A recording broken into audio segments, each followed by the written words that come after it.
hear the Valley Boys rushing down Bay Street like nobody can. It's over! It's over! It's over!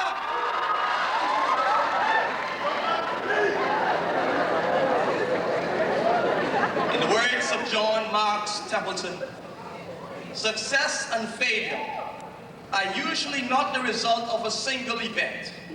Therefore, success is not forever, and failure is not final.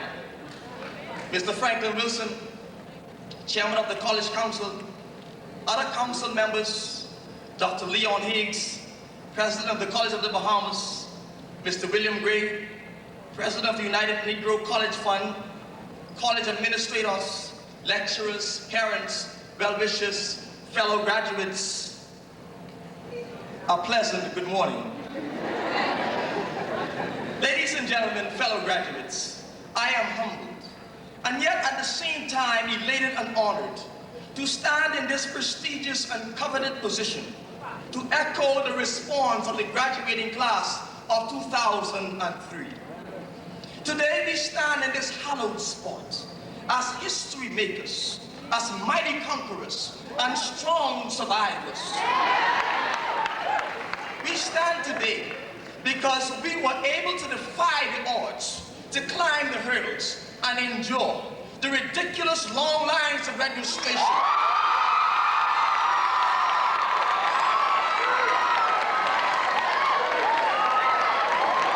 The sweltering heat of the college's classrooms and the back-breaking assignments that kept on coming. We were able to do in 2 and in 4 years what thousands of people will never be able to do in a lifetime. We are survivors. And I am convinced that we were so tenacious in our efforts and zealous in our pursuits because we were striving for excellence and determined against all odds to succeed. But despite the many challenges that we have all encountered, I am persuaded that the College of the Bahamas has left all of us filled with fond memories.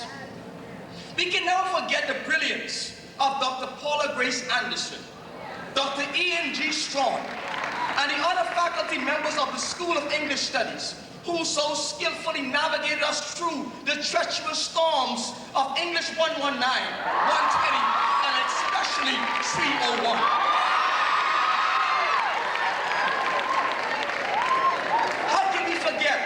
The unique and genuine laughter and wisdom of the late Irvin Adams and Father James Moutry as they philosophized about the great educational psychologists like Abraham Maslow, John Dewey, Jean Piaget, Sigmund Freud, Plato, Aristotle, and indeed Socrates. How can we forget them? We will not forget the hot pool matches in the sub, the anointed services of SCM in the T block, and the many field trips of Golden Z and Circle K that always found themselves hanging in picture form so beautifully in the foyer. For these very precious memories, we are forever grateful.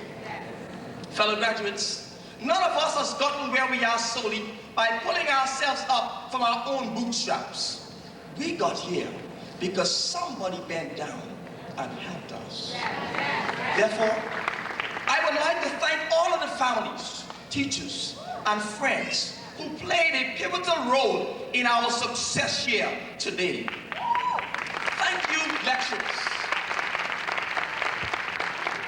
Thank you for not dropping your standards to accommodate our mediocrities.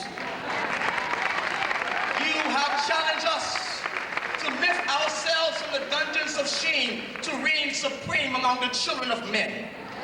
Thank you for insisting on perfection, punctuality, and creativity.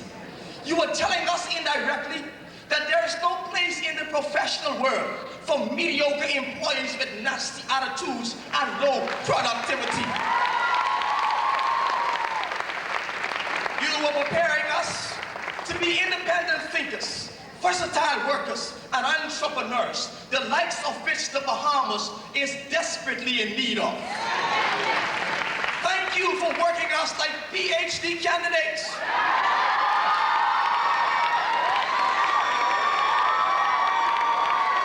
And NASA interns. It is because of your high standards that many of us will travel to many Ivy League colleges and universities abroad, and we will shine brighter than the elites of North America, Asia, and indeed Europe. We promise you this one thing: we will make you and the Bahamas very proud of us.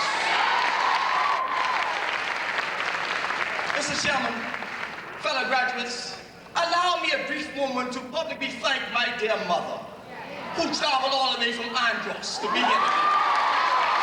I just wanted to stand for a second, if you don't mind.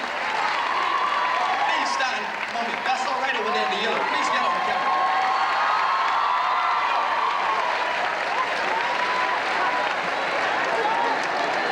I also want to thank my daughter Janelle and my wife Jerry and my good friend David Cox, who sacrificed their economic and social comforts to secure my intellectual pursuit. For this and more, I am forever grateful. And I know that many other graduates can also attest to the sacrifices that individual family members have made so that they too could graduate from the College of the Bahamas today. Can't you attest? If I was endowed with the tongue of the Frenchman, I would look straight into your eyes when I say je t'aime beaucoup. If I was blessed to speak Hindi, one of the native language of the Indian people, I'd look at you this time and say, mitumse pi.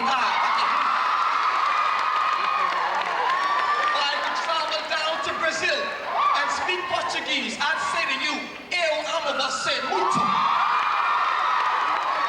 Since I'm confined to the English language, I must say I love you all. Yes, sir.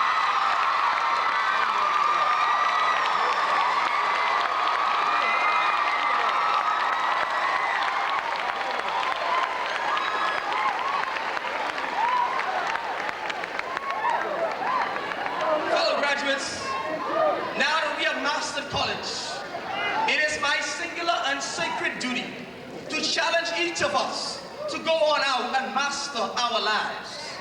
Too many of us educated people are actively engaged in making a living, but do not have the slightest clue on how to live. Graduates, we must be a generation that is not only hell-bent on attaining knowledge, but we must search diligently for wisdom to regulate the knowledge that we have attained. Knowledge in and of itself is not power. Power is the ability to use that knowledge to assist in the progressive development of people. That is power. Therefore, I charge you, in the name of progress, to always make wise decisions. Like a stone skipped across the smooth, glassy surface of a beautiful clear lake, each decision that we make initiates multiple ripples.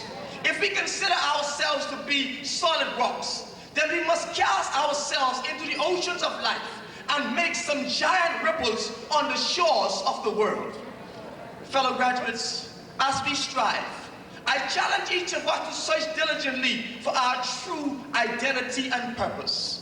If the worth of our existence can only be traced back to the letters of our degrees, then I'm very sorry. But we have already flunked our matriculation exam for entrance into the University of Globalization, and we've lost the case.